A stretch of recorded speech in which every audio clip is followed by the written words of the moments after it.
this rather snappy, won't you? I have some very heavy thinking to do before 10 o'clock. Hey, welcome to another episode of Get It Right Texoma with the trio, Mike Hendren, Terry McAdams, Trey Sorella. All of us are glad to have you back with us once again. Thank you for joining us. Actually, do I get theme music because I was gone last episode? Can we play like Elton John's The Bitch Is Back or something like that? You think that'd be appropriate for you? Probably not. Okay, but Woo, all right. There we Wow. Damn. Oh, I've lost all control of this. Anyway, where the hell were we? Oh, yeah. Welcome. If you're watching on YouTube, thank you for joining us that way. Of course, you can also get us on Spotify and Apple Podcast. And be sure to visit our website, GetItRightTexoma.com. And, of course, we're on Facebook. Be sure to share it across all your social media networks as well. Brought to you by Eddie Hills Fun Cycles, 401 North Scott in downtown Wichita Falls since 1966. EddieHillsFunCycles.com. MacTech Solutions at 4020 Ray Road, Suite 3B here in Wichita Falls, Texas, in the what's still known as the Finishing Touch Plaza. Yeah, even though Finishing Touch is not here anymore. Finishing Touch Plaza. The sign is still out there, I guess. The right? sign. So. And Kmart Drive still called Kmart Drive. Even though Kmart's been gone since 1821. Exactly. Anyway, it feels like it's been that long. MacTech-Solutions.com. Another one of the companies that Mike put out of business was Kmart. Damn right. You mess with me, I shut you down. Sometime we'll go through the list of all the businesses that Mike worked at that formerly that are no longer in business. It's not around anymore. And it's like I told Mike he ought to set up a separate gig. He'll call people and threaten to go to work for him. That'll pay him to not go to work. Send me $100,000 and I'll never darken your doorstep. There you go, yeah. Best way to stay in business. Don't hire Mike Hendren. Best 6 figures you'll ever spend. And Lollipop Sweet Shop online at lpsweet.com and on Facebook, Lollipop Sweet Shop. Real quick, just kind of sidebar here. You mentioned Kmart a moment ago. And I saw earlier this week, last weekend actually, I saw this story. The last full-size Kmart store in America is closing their doors. Oh, are they? Oh, I didn't know They're in upstate New York in a mall, and they're slated. I think they're slated to shut down this month. And this is it. This is the last. This is literally the final nail in their coffin. And it's kind of sad in a way. I mean, this was Kmart was such a huge company. Walmart's biggest rival at one time, was Kmart. Yeah. Didn't it come up in prominence before Walmart? Yes. Kmart, yeah. I heard of Kmart. I'd never heard of Walmart when I'd heard of Kmart. The first Kmart in Wichita Falls opened, I believe, in 1969. And that would have been the one on Southwest Parkway. What's there now? It's El Chico was in one end of that. What's in that shopping center there? It's Mardell's and all that. Hobby Lobby. Yeah. So here, for those of you that aren't from around here, on Southwest Parkway and Kent Boulevard, which are two of the main drags through town, kind of the part of the hub of the retail sector of Wichita Falls. That's where the original Kmart was in town, and it was. And then they built a Super Kmart, which was where Kohl's is today, and that was a Super Kmart. When they built that, they abandoned the original Kmart on Southwest Parkway, moved into the Super Kmart, and it was just kind of downhill from there. Yeah. Well, and then there was Kmart on Loop 11. Okay. Yeah. Yeah, that's the one you worked. Where you worked. That's the one I shut down. You bet. Yeah, So there were two. But There were two Kmarts in the city at one time. Not two different locations, but on two opposite sides of the city. But there were actually two at the same time. That's what I'm saying. Yeah. Okay. Two at the I same remember time. when the one was over here, where Kohl's. Yeah. Yeah, no, there was one on Loop 11 where Atwood's is right now. Okay. Yeah. That's that building. They built that building. Gotcha. Kmart built that building. Yeah. That would have been in the 70s sometime. That was Kmart from my recollection, of course, it probably happens other places before. But I used to call it Redneck Credit Card was Kmart layaway. Oh, yeah. Redneck Financing. Oh, yeah. So, and by the way, Kmart paid their employees in cash. Oh. Yes. That was a brilliant strategy. Kmart paid their employees in cash. And correct me if I'm wrong here, Mike. You had to go to the back to collect your cash. You had to go to the back of the store. That's where the cash is.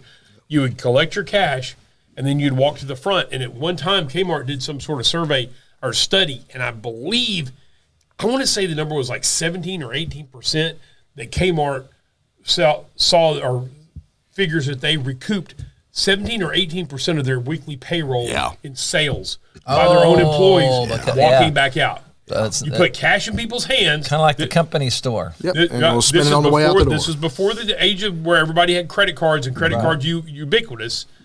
You put cash in people's hands. They got to walk all the way back out the front, and you walk right past the blue light specials and all that sort of stuff.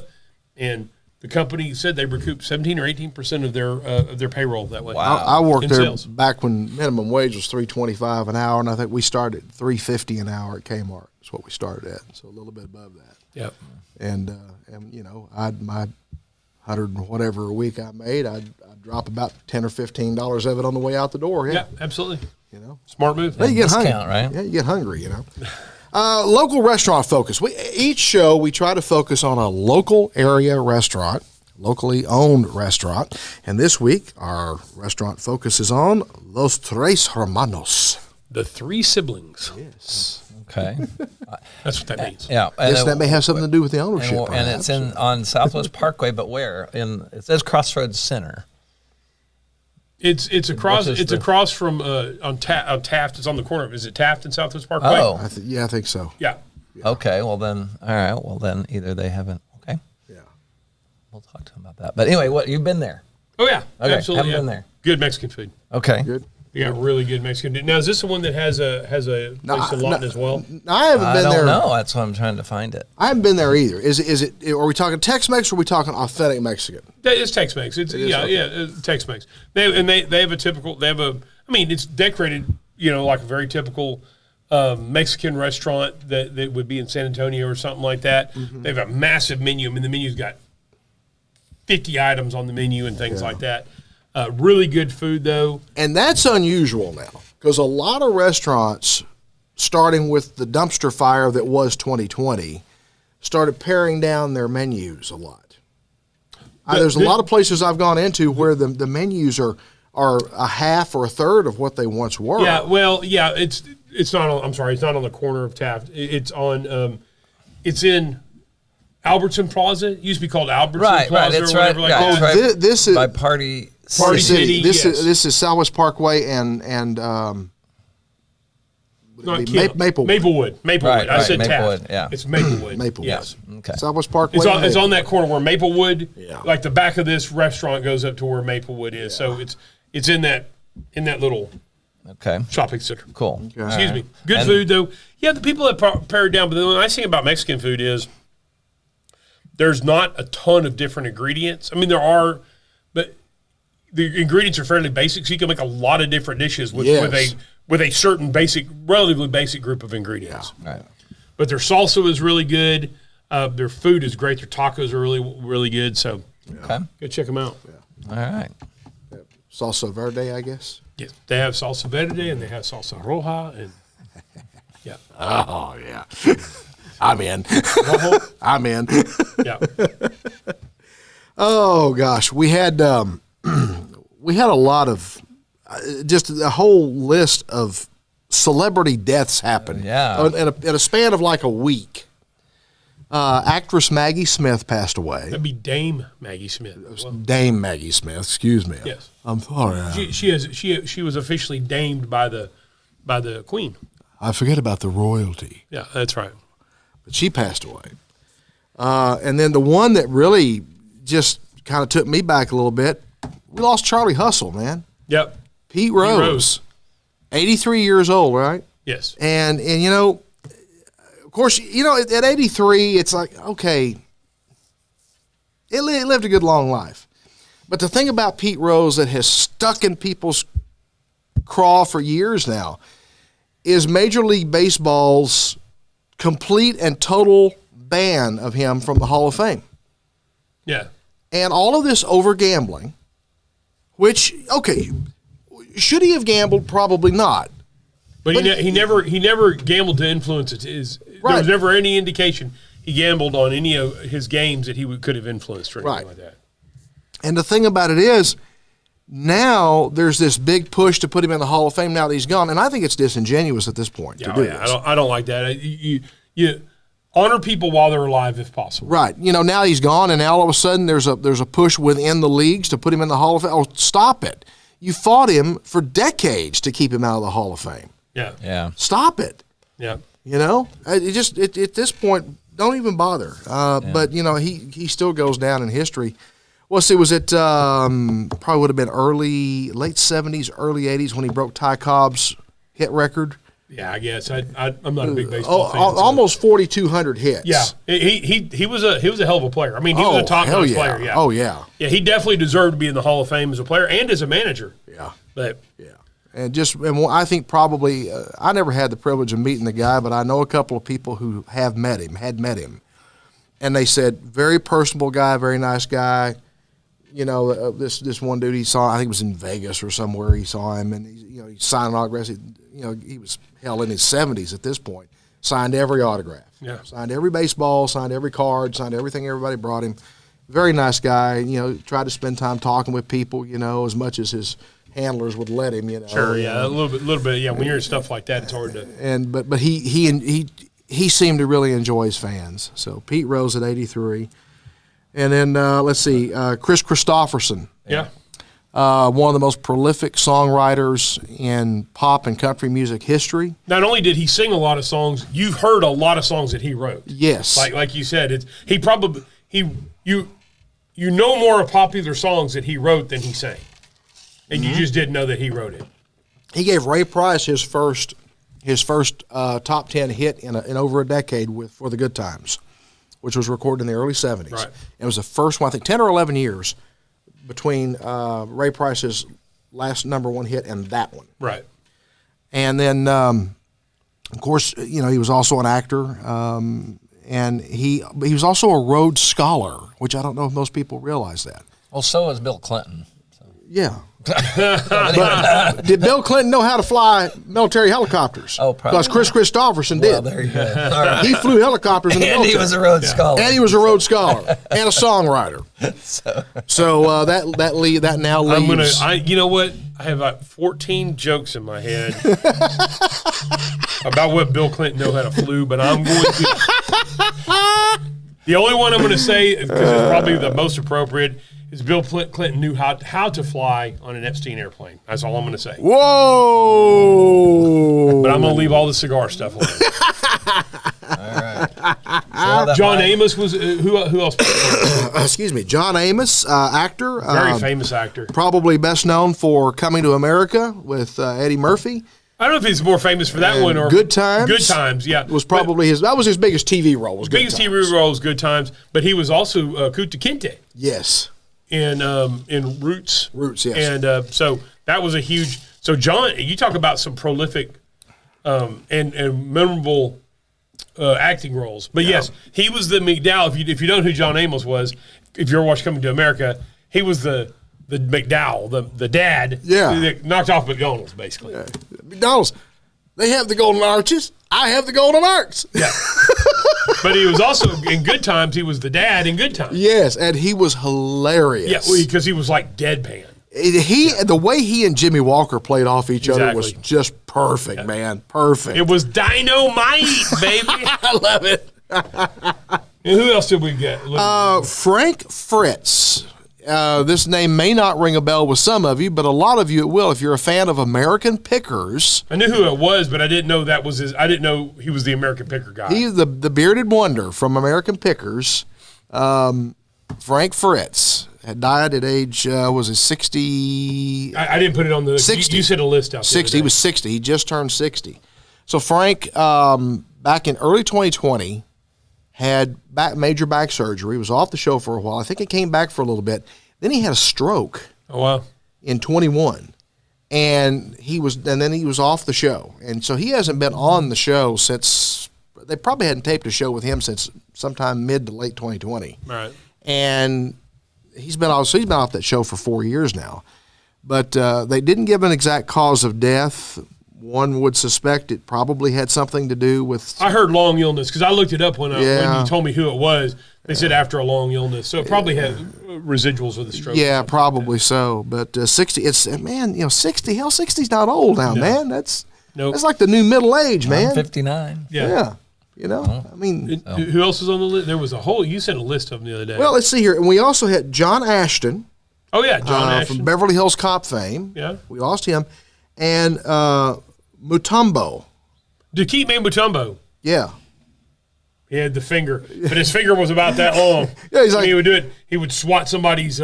He was a basketball player, and he was known. He was a massive, super tall guy with long arms, African dude, and he would swat people's stuff away. Like when somebody come up and try to do a layup on him, and he'd swat it away, and he'd. I saw him interviewed one time. Super, very intelligent guy, and did a lot with his community back in Africa. He came to America, kind of got some fortune and some fame and everything like that. Did a whole lot back with his African community because he was really from Africa. He wasn't right. He wasn't an American. He might have become an American, but he came from Africa. But I saw an interview with him that was really interesting because he was. I don't remember how tall he told how It's tall like he 7'6" or something. Yeah, he was well over Super 7 feet tall. Yeah. And he built a house that was spec built for him. Well, yeah. And he talked about how nice that was to have that because he had doorways he could actually walk through without ducking. Yeah. And he had countertops that he didn't have to bend over to do stuff. And I just thought that was pretty interesting. But he seemed like a super intelligent man.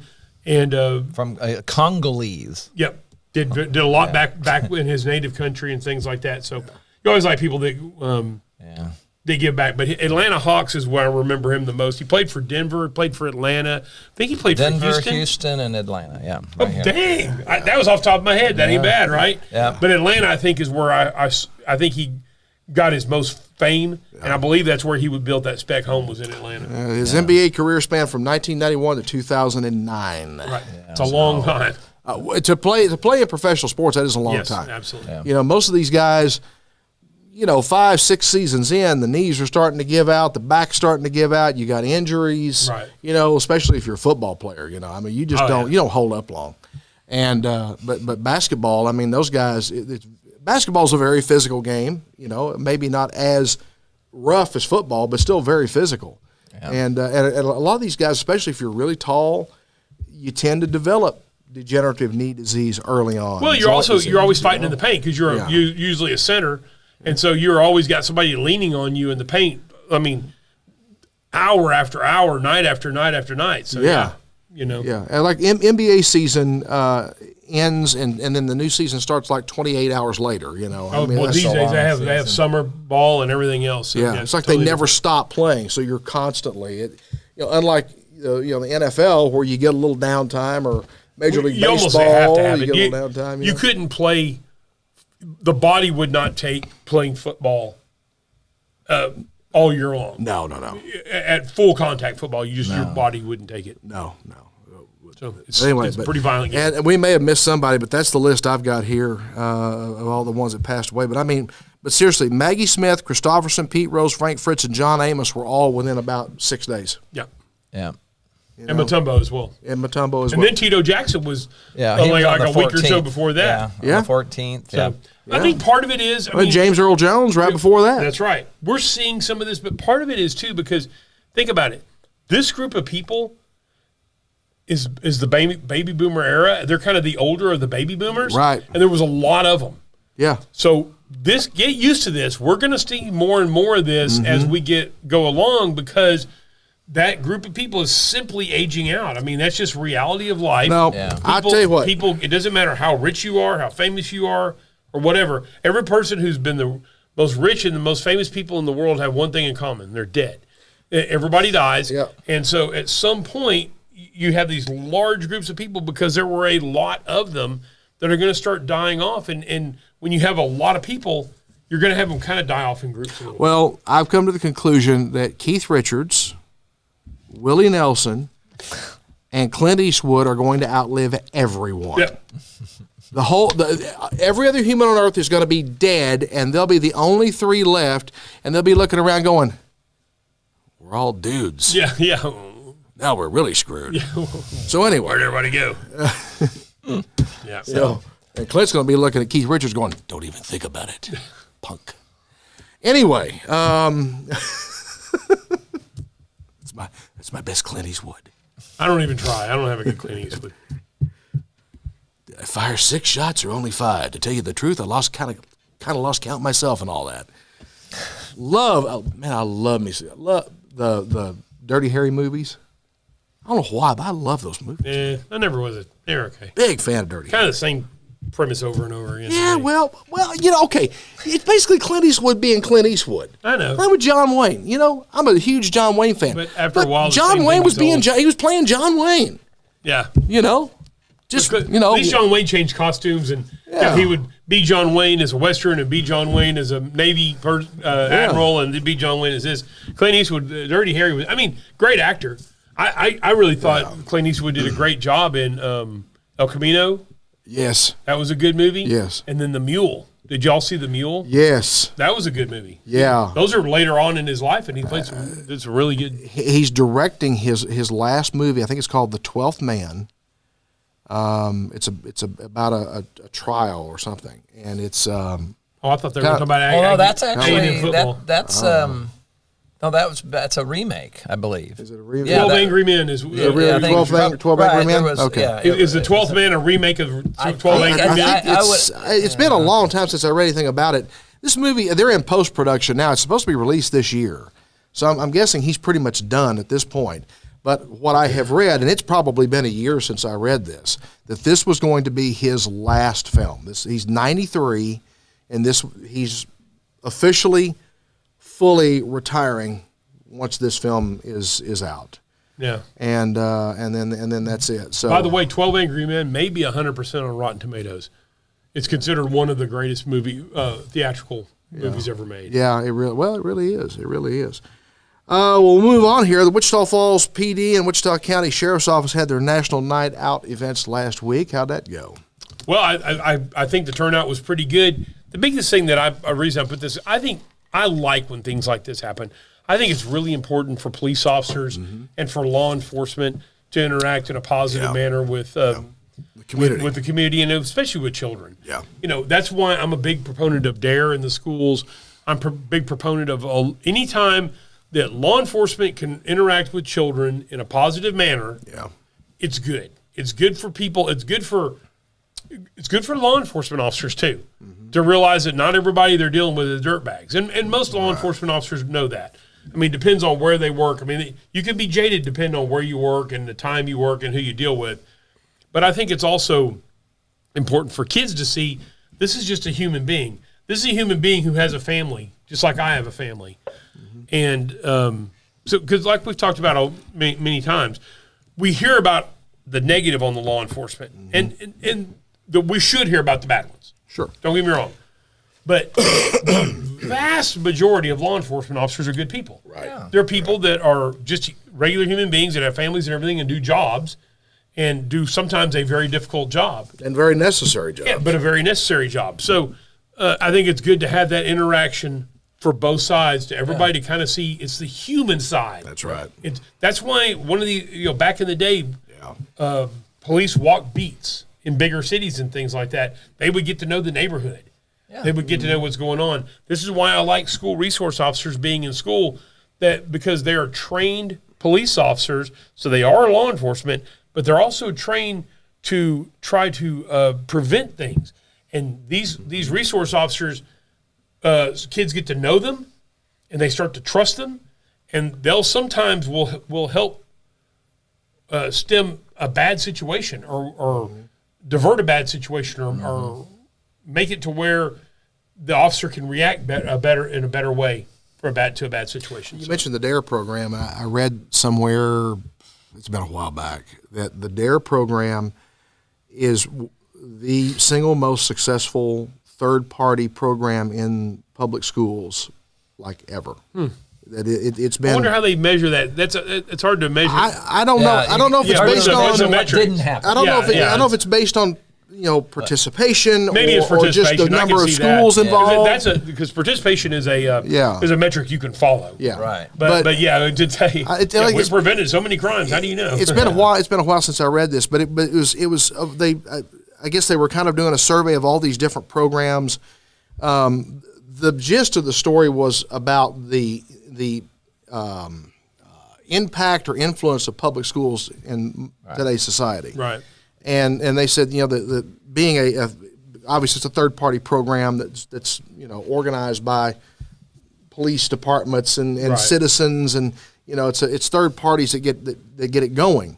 The schools don't fund it in any way at all. No, the schools allow. I mean, it allow access and participate in that. But it was like the single most successful third party program in the public school system nationwide, because it is nationwide now. You've got, you know, I'm guessing pretty much every major school district in the country has a DARE program. I'm sure they do. And probably a whole lot of small school districts that we don't even ever hear about, you know, have it. So Well, and there's an iconic picture in Hershey's yearbook, would have been the 1990 yearbook, and our own Mike Hendren here was showing off the DARE shirt, the new T-shirt. Yes. And Mike, if you've ever seen Mike's wingspan, yeah. I mean, he could have played in the NBA with that wingspan. But Mike's standing there with his arms spread out like this, and they must have gotten the smallest kids they could have found to show you, because it looked like everybody's standing around and Mike's like a foot over everybody like this. People are like peering over my shoulder. Yeah. It was pretty. It's pretty funny. Yeah. And what stopped me from playing in the NBA is I can't jump. Yeah. Anyway, You do your own joke. White man can't jump. That's right. Anyway, correct myself here because he pulled it up here. The Eastwood film is called Juror Number 2. I was on the right track anyway with Jury. Yeah. Juror Number 2 is the film. And like I said, what I have read is that this was going to be his final film. This was going to be it. And at 93, he's finally going to retire. He's retiring the .44 Magnum. I guess he did that some time ago, you know. Which he was he mayor of Carmel by the Sea? Carmel, California, yes. Oh, by the way, which is a phenomenally beautiful place. If you've never been to Carmel by the Sea, oh my goodness, it's unbelievable. When you drive there, Pacific Ocean, the beach comes up. It's just pretty wonderful. San Francisco was too at one time. Yeah, Carmel. I don't think Carmel is going to allow themselves to be San Francisco-ish. I wouldn't think so. That part of California, we all think of California as a bunch of loony, crazy liberals. No, there's a lot of conservatives in California, and there's a lot of pockets. And when I say conservative, they're just regular people who want common sense. Right. Yeah, not non-liberals, and even if they're liberal, they're not leftists. And there's a lot of pockets of non-leftists in California, and I think Carmel by the Sea and the Carmel Valley, that whole area, is part of that. And unfortunately, the image, I don't mean to interrupt you, but the image that people have of California globally, it's because of those huge, big concentration of leftists in L.A. and Sacramento or San Francisco. Yeah. They get all the media. They get all the attention. Well, but even in Sacramento, even as the larger cities, it's pretty, relatively speaking, more conservative, right? I really don't know, honestly. Yeah, I think LA and San Francisco are absolutely, yeah. But anyway, real quick on movies you're talking about. We went and saw Reagan. Oh, it's a good movie. And I'll say that I on one hand I'm a little embarrassed, but at the end I teared up quite a bit. Yeah. On it, because it was my first. He was my first. He's the president. My first election. Right. Was voting for him, and then I was in the Air Force for that first 4 years. That was my first 4 years. Was his when he got elected. That when I voted for him in '84, first year of Air Force, and then it was my kind of got me into the military, if you will. And I teared up quite a bit. It was a good movie. At the beginning, I mean, I'm going to say it was slow, but it was certainly building up. And then that last part of the movie was, I'm still kind of chilled up a little bit about it. Well, in a lot of movies like that, when you're doing, which is essentially a biography of someone's life, I think most of those movies they do have to start a little bit slow because you got to build some of the background, some of the backstory.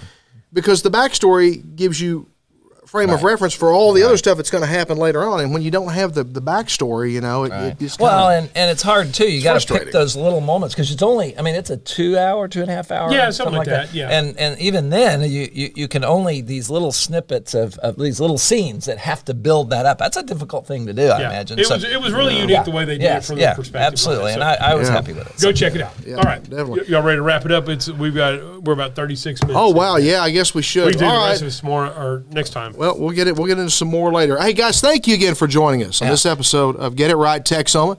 Again, visit us on our website, GetItRightTexoma.com, our Facebook page, Get It Right Texoma. Be sure to share it across all your social media platforms. Tell all your friends about it, and especially share it with people you don't like. It gets under their skin, and we love that. We love that. Maybe they'll learn something. Help us spread the word. Help us spread the love. That's what. And we want to hear from you, too. And we want your feedback. Tell us what you think about the show. Give us your feedback, your comments. Good, bad, ugly, whatever. We can handle it. Absolutely. We can handle it. Again, brought to you by Eddie Hills Fun Cycles, 401 North Scott, EddieHillsFunCycles.com. MacTech Solutions, 4020 Ray Road, Suite 3B in Wichita Falls, MacTech-Solutions.com. And Lolly and Pop's Sweet Shop, your online bakery at lpsweet.com. And on Facebook, Lolly and Pop's Sweet Shop. Until next time, take care, folks. We'll see you